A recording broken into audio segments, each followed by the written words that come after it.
आदमी दुनिया की तारीफ पे निगाह डाले तो खाना काबा और मस्जिद नबी के बनने के बाद कभी किसी ने उसकी तौहीन नहीं की। एक अवराजी की थी, खाना काबा की तौहीन की थी, तो उसको अल्लाह तबारक व तआला गंभीरों से बर्बाद के परेशान बना दिया था। उसके बाद हजाज इब्न यूसुफ ने की थी, मरने से पहले उसका बदन कीड़ों ने खा के खोखला कर दिया था। मस्जिद नबी की तौहीद इससे पहले दो यहूदियों ने की थी, जिन्हें सुल्तान अब्दुल मजीद ने फांसी की मौत देके मौत के घाट उतारा था। और आज इन लोगों ने, और मैं ये बात कहूं तो मेरी बात बेजान नहीं होगी, इनकी तरबियत मिर्जाइयत के हुदूद हो रही है।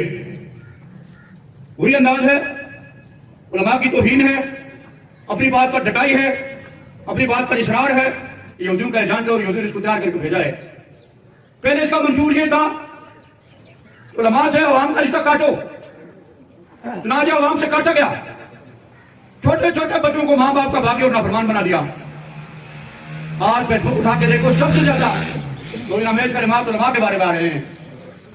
कल उलमा से रिश्ता काटो, हमारा जान डालना आसान हो जाएगा।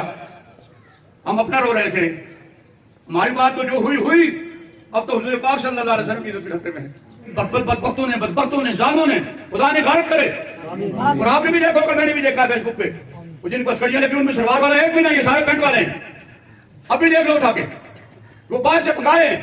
पहले दिन जब ये इक़्तिदार से उतरा था तो इसने कहा दी थी कि तुम बाहर आओ, बालाकोट में मशा बाहर आया रात को, रमजान की रात में तरावी छोड़ के, मस्जिद की नमाज छोड़ के बाहर आया। तकरीर की, तकरीर ने कहा कि आने वाले इलेक्शन में मुकाबला आशिकान रसूल और यहूदियों के दरमियान होगा।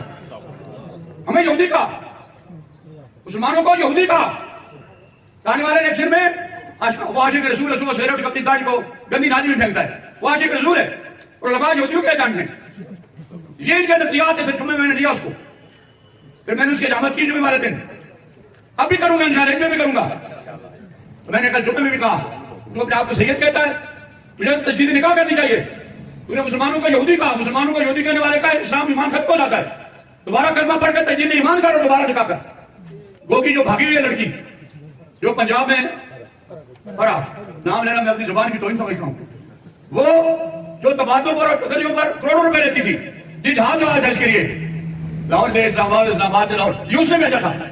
7 अरब रुपए लेकर भागी हुई है वो, 7 अरब रुपया, करोड़ों की बात नहीं है। ये जो बटालिया से मंगाने का किराया मेरे ख्याल उसी ने दिया होगा। ये सारा मामला वो चला रही है। तो इलेक्शन में इंशाल्लाह पता चलेगा, बच्चों इलेक्शन में पता चलेगा। करने जो करना है तुझे, तेरा बुरा इंजाम होगा। रात को तरावी हो रही है, लोग कुरान पढ़ रहे हैं, और ये चौकों और चुराहों में नौजवानों को लेकर वहां पर फसाद करता है और खुराफात करता है। इसको बहुत का पता ही नहीं है, इसको जन्नत और जहन्नम का पता ही नहीं है। ये बस इक़्तिदार का दीवाना है, रसिया है। अब इक़्तिदार से गया तो पागल हो गया है। और मुझे उस मौलवी साहब पर भी बड़ा अफसोस है, तुफ उस मौलवी साहब पर, कि मस्जिद नबी में हुजूर सल्लल्लाहु अलैहि वसल्लम की तौहीन हो रही है, लोग बड़ी गारा में बैठ के उसके लिए दुआ कर रहे हैं। कितनी मेरे दोस्तों शर्मनाक बात है ऐसे भी हैं, कितनी शर्मनाक बात है। और बाद में कहा कि बड़ा बुरा हो गया, ये कोई बात है? वो एक आदमी ने उसको कहा, अपने एक साथी के बेटे को कहा कि तेरा बाप तो बड़ा अच्छा है लेकिन तू बड़ा हरामी है, तेरा बाप तो बड़ा अच्छा है लेकिन तू बड़ा हरामी है। मेरे दोस्तों, उधर ये बात है, उधर ये बात है, इसलिए ये बातें नहीं चलती।